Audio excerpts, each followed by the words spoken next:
Good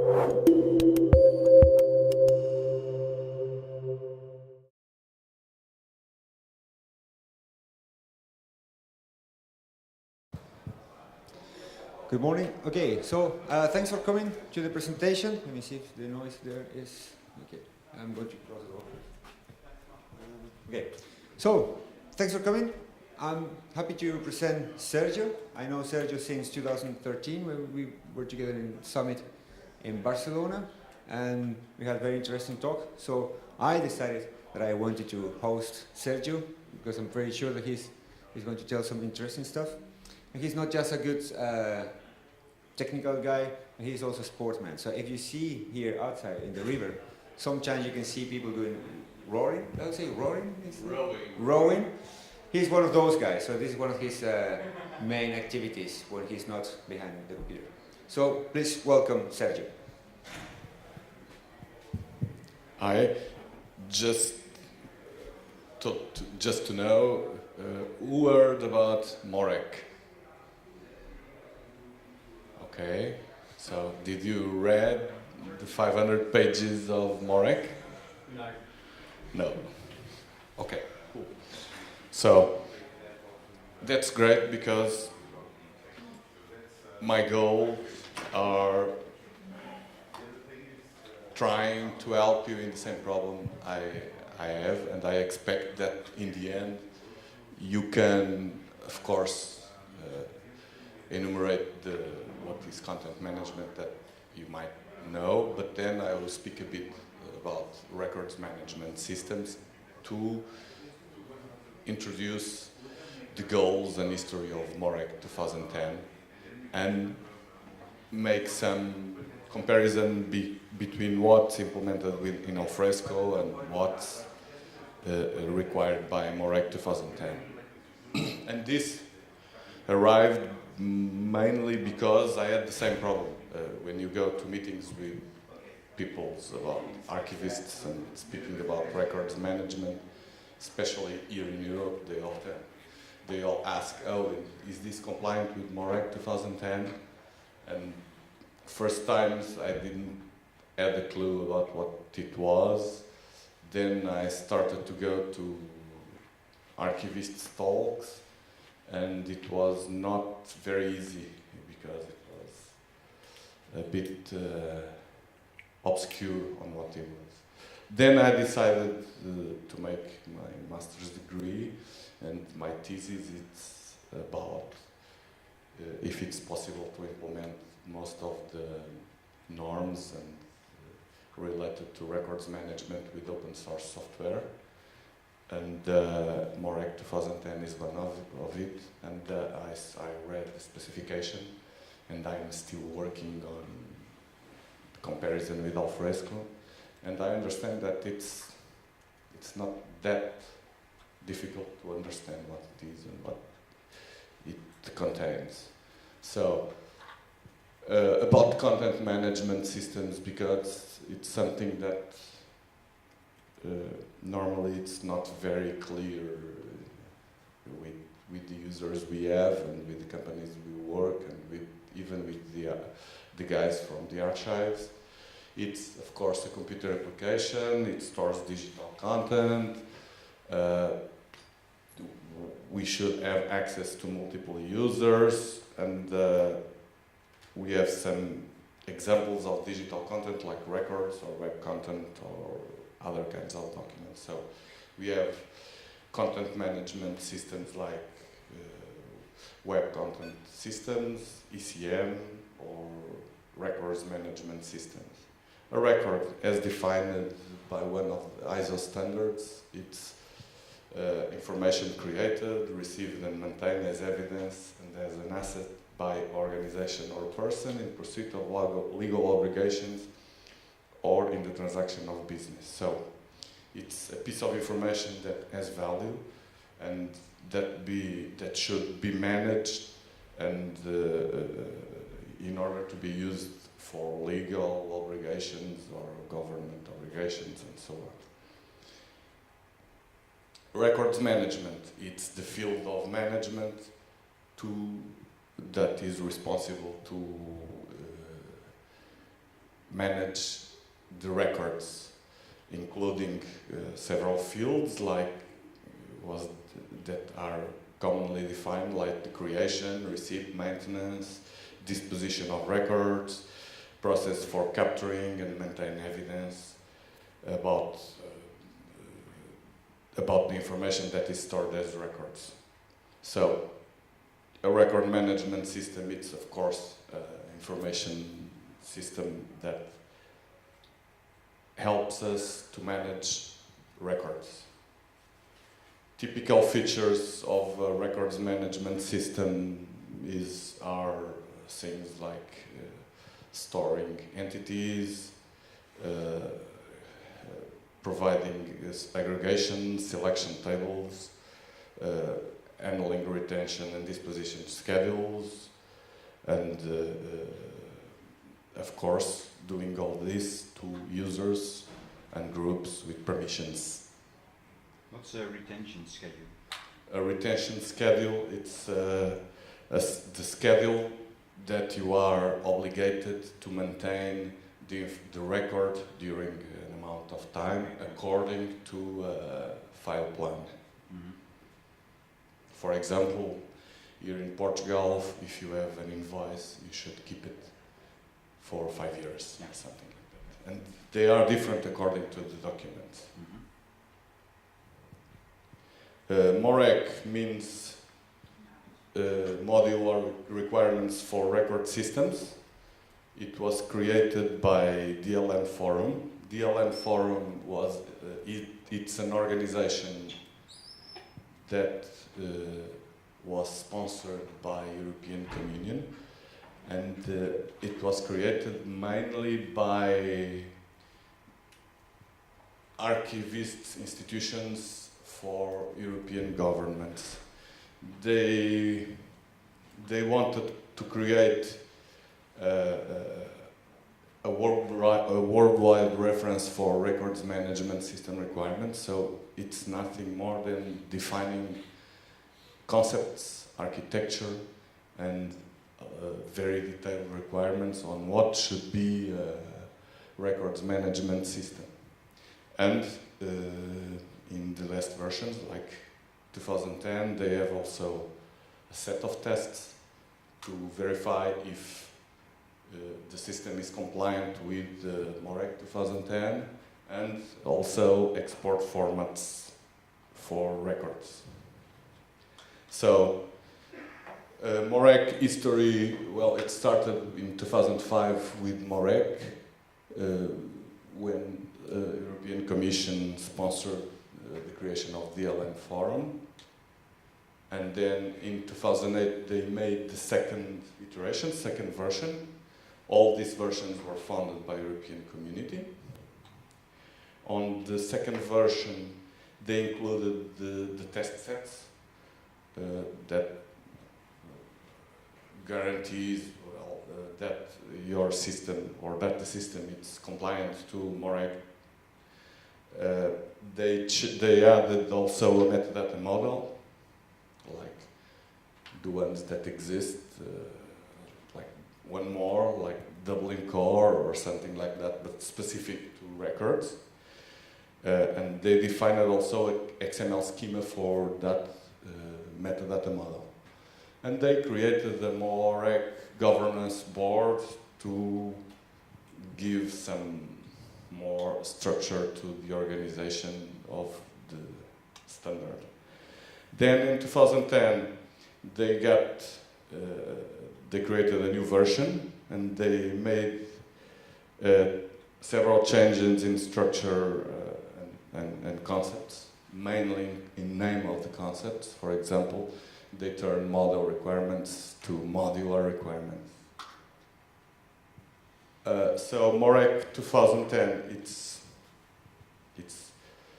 mainly a document or a set of documents where are defined concepts, reference architecture for this kind of system, a lot of non-functional and functional requirements, a metadata model with the XML schema to help us, test documentation to allow compliance tests, and also a certification of the compliance tests, because the tests are very generic. If you want to do it and you want to be an entity that make compliance tests, you can be certified against the Moreq board.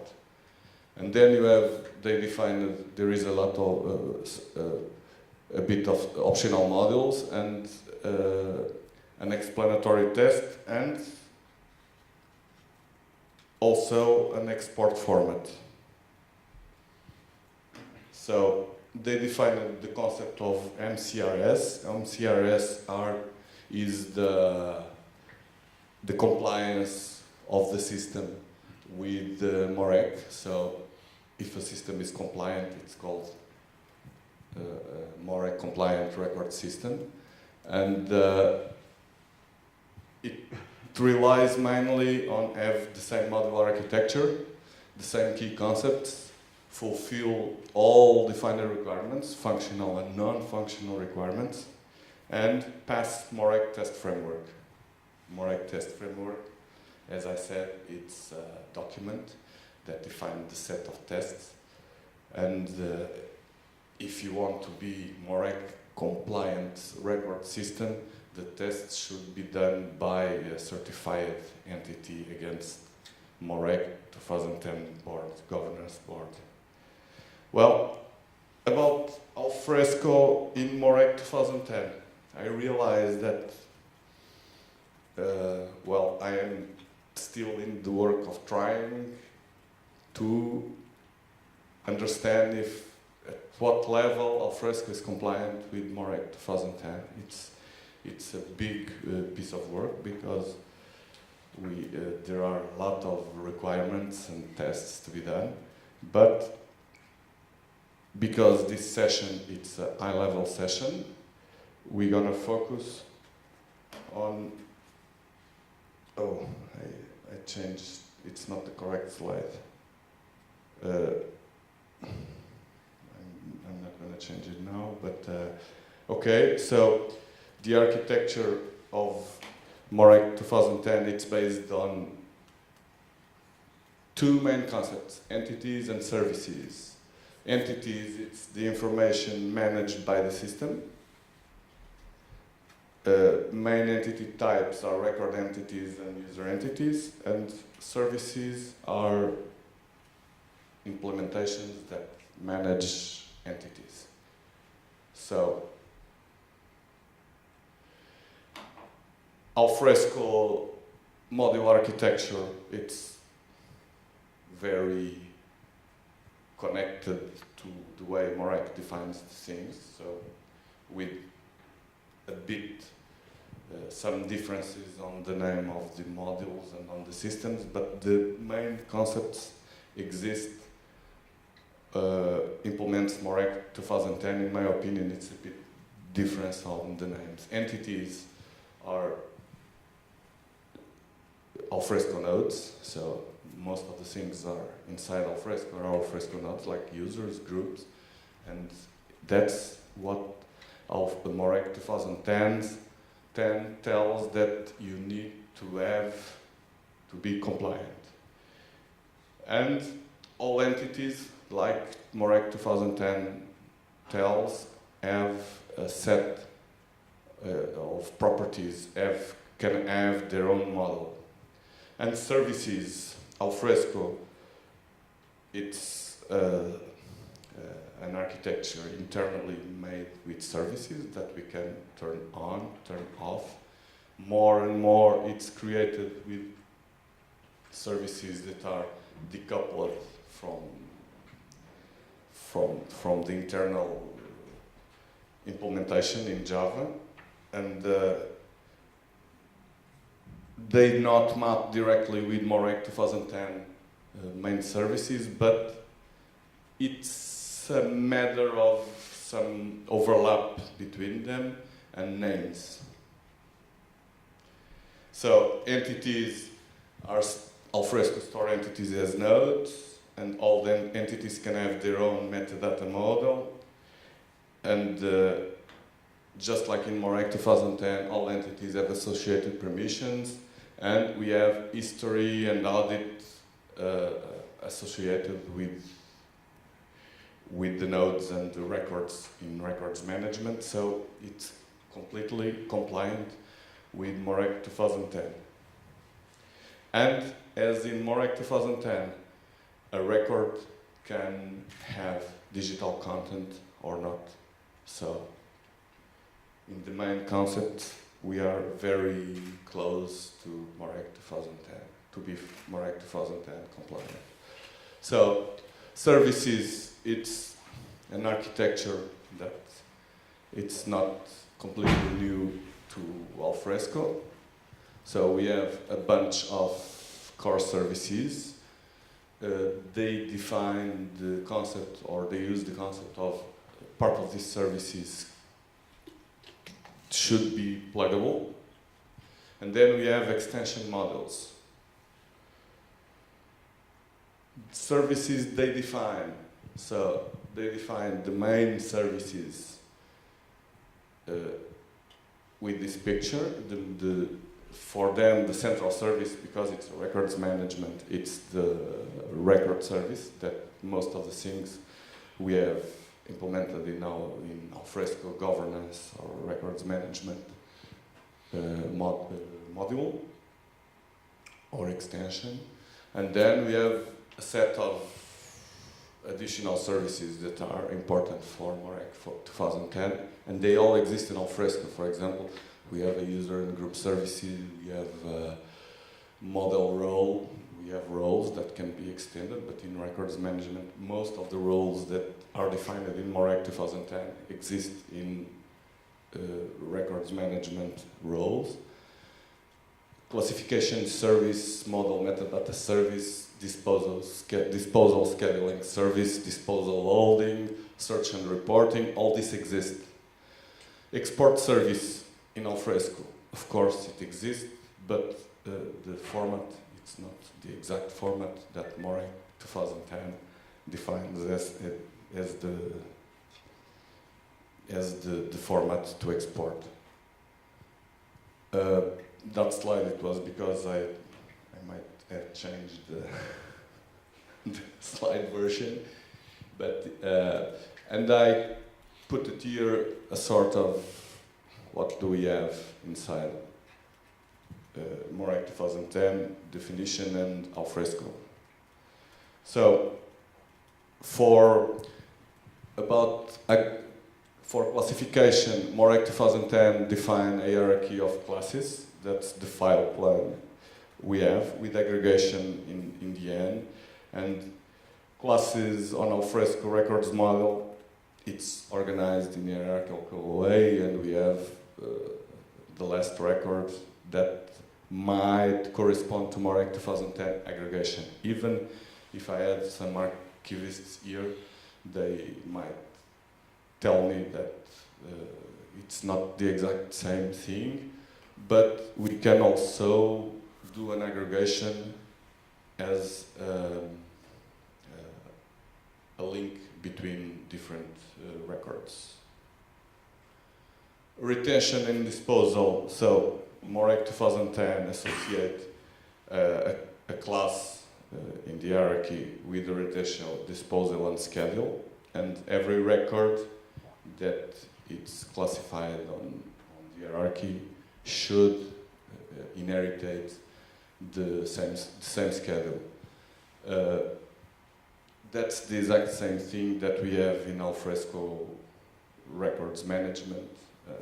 I think that we are a bit, in Alfresco records management, we even go a bit further than Moreq 2010. Then Moreq 2010 defines bottom-up destruction, that tells that we only can destroy a record when all of the associated records are destroyed. In here, we might have some problems with the associations, but they can be easily solved. Moreq 2010, an entity should have an event history associated. Event history is an integral part of the entity. Alfresco records management completely implements this kind of audit and history. The only problem I see with event history and audit is that in Moreq 2010, the event history should be destroyed when the record is destroyed, and Alfresco records management don't destroy the audit information. But yeah, then we might have some problems with the event history because of the import and export formats, because it's integral part of the record. When you export a record or you import, you should take all history with auditing history with it. So Moreq 2010 tells that we should have that RM systems should be created with models. They defined it two classes of models: core services and extension models. They define that models should have APIs to interact and to integrate with other business systems. They define that part of the services should be pluggable according different specifications from different organizations. In Alfresco, we don't have pluggable kind of modules for records management, but as I saw 2 or 3 years ago in a presentation in Alfresco DevCon Summit, we can create another records management based on the records management and change it according to the requirements of an organization. So it's a bit not the exact same thing, but it can be simulated. So they define some plugin models that we also have in Alfresco. Like, for example, they defined an optional, I don't know why optional, but yeah, GUI should exist, and we have, of course, Alfresco share now ADF. They define that an API should exist, and Alfresco have REST APIs, JavaScript APIs, Java APIs, whatever. They define that an hierarchical classification should exist, and of course we have all that implemented inside records management. And then there is the only thing that it doesn't exist in Alfresco because it's too specific to Moreq 2010. It's the export format. Moreq 2010 defines a concrete XML format to export and to import. They decided that this is very important because government organizations should be able to export the records from one organization and easily import the records on another organization to share records between organizations. And they decided that, okay, we should be concrete on this in order to create a format that everyone complies to. Alfresco, import and export records, well, one of the formats or the most used, it's ACP. It's XML based for metadata, but it's not the same format. But for what I saw in the format, it's not that difficult to implement Moreq 2010 XML format with Alfresco. So, as I said, this is a work in progress. I'm gonna compare most of the functional and non-functional requirements of Moreq2010 with what's implemented in Alfresco, and it will be part of my dissertation work for my master's degree. Okay.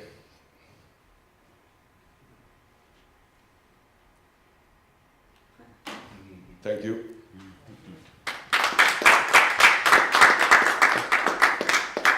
So we have some time for questions, like for Rich. Yeah, question there. So it's work in progress, but are there plans to share this with Alfresco and maybe plan some certified solutions yet? Well, I have plans to share, of course. It will be part of my dissertation, but I also plan to do it as a separated part because I think it's really important for the community, especially to services community that work with government in European Union. But I think this certification process is a bit difficult, so there needs to be someone should more than maybe you to yes, someone should address that, but it's not in my current plans. I rather prefer to study something like AI or, as John Newton said, machine learning than do a Moreq compliance certifications.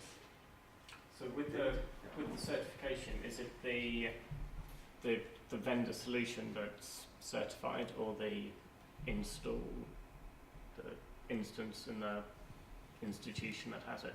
No, it's necessary to have because Moreq, it's a DLM forum. It's informal organization, so they don't have the means to certify nothing. But they say we can certify other companies or institutions to make the certification. So first, we need to understand if it will appear an organization that can make the tests, and it's DLM forum, Moreq certified organization. But for my knowledge, there is none. Most of the people and the presentations I saw, they tell, oh, this is Moreq compliant, and I ask them, okay, who certified it? Oh, no one. But I think the question was, would Alfresco be the system that is certified, or do you, and let's say with all the things that you've proven and shown how to with the standardized model implemented into Alfresco, that installation, would that be certified, or do you need to have a version of Alfresco with this model in it and implemented it for an organization? Does that need to be certified? So can you certify something that is, if you install it out of the box as an Alfresco Moreq installation, would that be certified, or do you need to certify it in your infrastructure with the rules that you, with the authorizations that you have implemented around your own organization? I'm not sure, but for what I know, you can create an Alfresco compliant with Moreq2010 and then install it whatever you want and in the organization you need. So you certify the product, Okay. not installation. I think that to get a certification you need to pass from auditory or something, because they need to check that you are applying the correct times to the correct documents. For example, an invoice has 5 years, personal documentation 2 years. No, don't go to that level of specification. You need to check if there is a disposition schedule mechanism, for example. Okay, whatever disposition. Yeah. You don't check if you are applying the correct times to the... No. So Alfresco can be certified against Moreq2010 if there is an institution to certify it. One more question. Is there a legal obligation for governments to comply with Moreq? No. So it's an optional. It's optional, but it goes more and more here in Portugal, and I saw also in other places it goes more and more on their RF key telling you how it should be Moreq 2010 compliant, but then there is nothing to tell that it's compliant Moreq 2010. And what I've been seeing doing, it's the organizations tell, okay, we are 75% compliant with Moreq 2010, but it's marketing, you know. Okay. And is Moreq now, because it is 2010, that's 7-8 years ago, is there any new version coming, or? They are working on it, but they've been very influential in the new ISO specification that came out in 2016. Okay. It's nice to have quite a discussion, so thank you very much. Thank you once again. Thank you.